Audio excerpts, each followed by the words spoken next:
Até que ponto um advogado pode agir eticamente ao defender alguém culpado? Olha, essa pergunta é fantástica, porque essa era sempre uma dúvida que eu tinha, essa é uma dúvida que eu considero extremamente pertinente.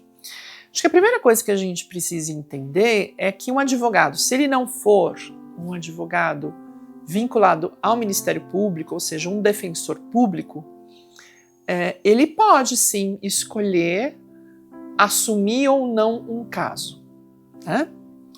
E quando ele assume um caso, ele está assumindo a defesa de um cliente, né? Inclusive esse é o nome que se usa para as pessoas que estão vinculadas a um advogado. Então, agir eticamente significa agir dentro dos protocolos que são exigidos na defesa de uma pessoa. Então aqui é uma coisa muito importante da gente considerar. Todo mundo tem direito à defesa.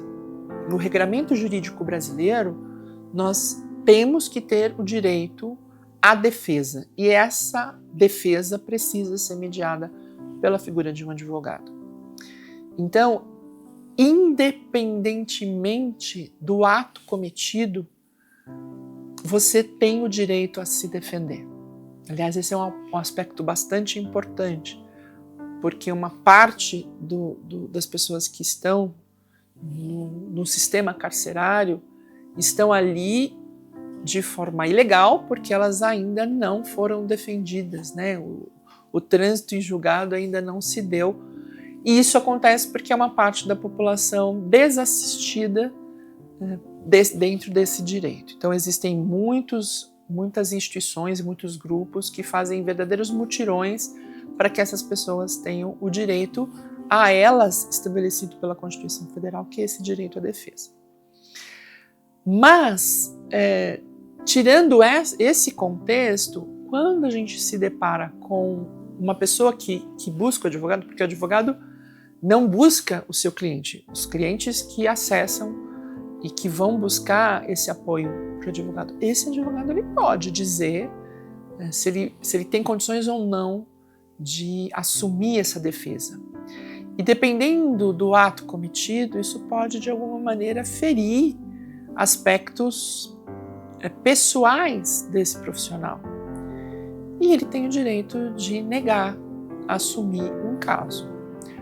Mas, quando ele assume, ele tem o dever profissional de defender dentro de todas as formas legais o cliente a quem ele representa. Então ele tem que tomar essa decisão antes de assumir um caso.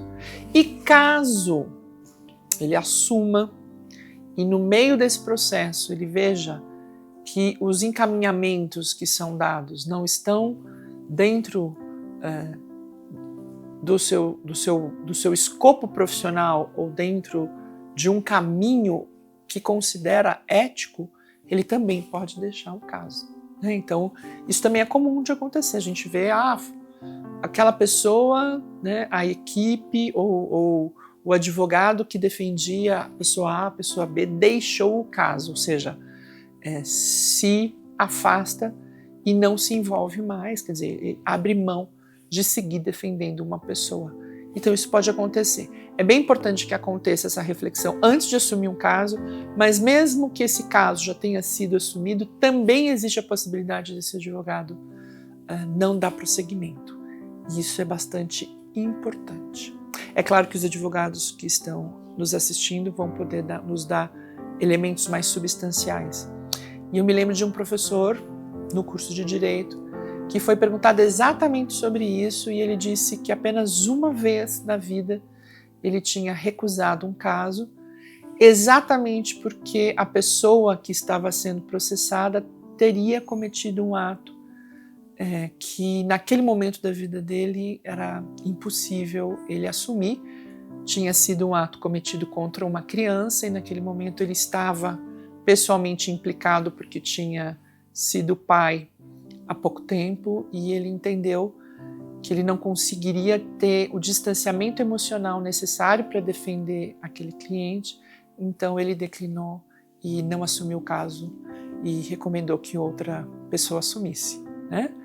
Então a gente precisa saber quais são os nossos limites. Não é porque você é um advogado, que você é uma advogada, você precisa assumir tudo sobre todos os aspectos, né? Você também tem que fazer uma escolha consciente pelos desdobramentos que isso pode trazer, né, também para a sua profissão. É isso. Se você chegou até aqui, curta, compartilhe, coloque aí a sua análise. Vamos fazer esse canal crescer. Até a próxima.